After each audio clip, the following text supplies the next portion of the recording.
So here's how Robert Monroe describes the process of first incarnating into human Earth life, what the purpose of this human life compressed learning simulator is, and what happens whenever you graduate from it. This is so fascinating because this is the foundation for the entire point of the Monroe Institute, and it basically summarizes his decades of astral and consciousness research. Now, he tells a story of basically a spirit coming across Earth and meeting who he calls Ed, who is the entry director. Ed is who basically grants permission for spirits or souls, consciousness pieces to come into the Earth life experience.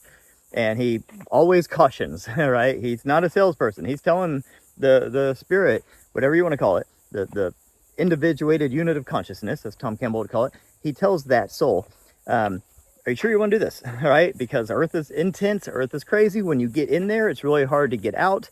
It's a whole process, okay? It's kind of like signing up to go to a medical school or something. They're like, hey, this is a 6, 8, 10 year sometimes commitment. Like, are you sure you want to do this? So he tells people that, and when they're like, yes, I want in. Well, you got to ask, why are they so fervently wanting to be human and come into this Earth life experience that is full of such chaos and in some cases torment? Well, it's because when you meet, according to Robert Monroe, when you meet a graduate of the Earth life experience, all you want as a soul or a spirit or a piece of consciousness, all you want is to become that the graduate of this Earth life experience is what most people, most energies would call a god in other parts of the universe. That the graduates of the Earth life experience go on to become godlike. And that whenever somebody else, a different type of energy or a spirit, meets a graduate, they are committed to find Earth and to do anything they have to do to become that, to graduate from the Earth life experience. Now, we don't see it that way because we're in here.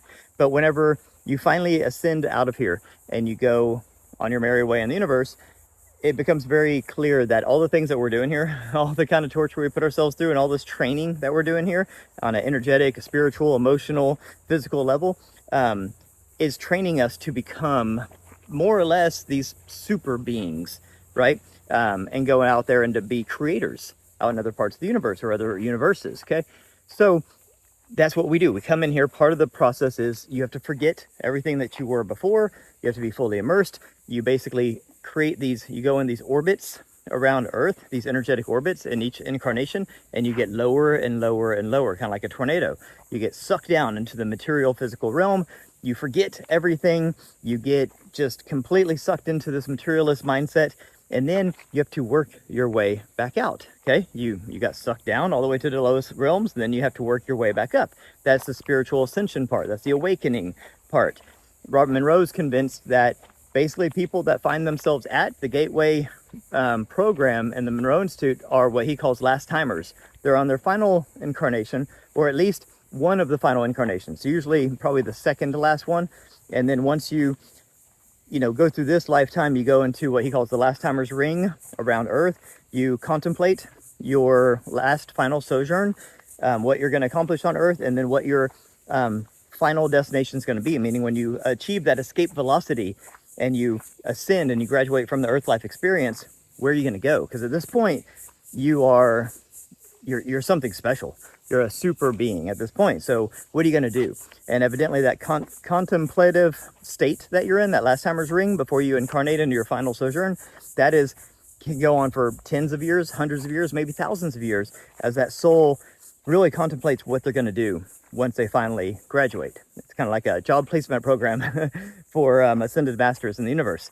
So that is kind of how Robert Monroe explains the process of, for the first timers coming in to this Earth life experience, and then how you kind of get stuck in the incarnation loop, how you get sucked all the way down, and then how you ascend all the way back up.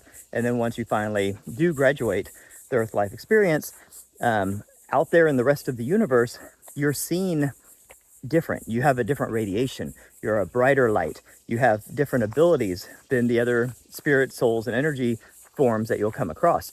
And then when they meet you, they're like, who are you? Where did you come from? They hear about this, mystical place called Earth, and then they seek it out to try to go through the same initiation training process that us human consciousnesses do. We don't see all this because we're down in this material realm, but that is how it's seen from outside. looking down, according to the great Robert Monroe. Let me know. What do you guys think about all this? Have a beautiful day.